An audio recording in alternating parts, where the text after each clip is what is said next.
புதிய துருத்திக்கு நிறைய சபையில விளக்கம் கொடுக்கிறார் ஆவியானவர். ஆண்டுடைய பிள்ளைகள் கவனிக்க வேண்டும். புதிய துருத்தியில புதிய ரசத்தை வாக்களிப்பது என்பது ஆண்டுடைய உபதேசத்தை புதிதாக பெற்றுக்கொண்டு கிறிஸ்துவினுடைய நீதிக்கு நேராக நடப்பதாகும்.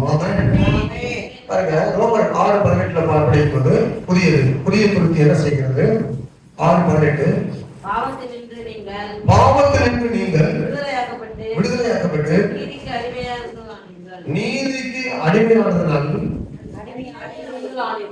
அடிமையான கிறிஸ்துவுடைய நீதிக்கு அடிமையானவர்கள் இயேசுவை போல வாழ முடியும். அதனாலதான் கிறிஸ்து இயேசுன்ற சிந்தையே உங்களிடம் இருக்க கடவுள். ஹல்லேலூயா.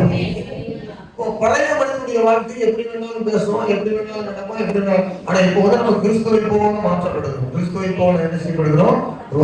பழையது விரிவடையாது, விட்டுக் கொடுக்காது, கெட்டு போகும். புதியது கவனிங்க, விட்டுக் கொடுக்கும், விடுதலை பெற்றிருக்கும், கிறிஸ்துவின் நீதிக்கு உட்பட்டு இருக்கும். ஆமென்.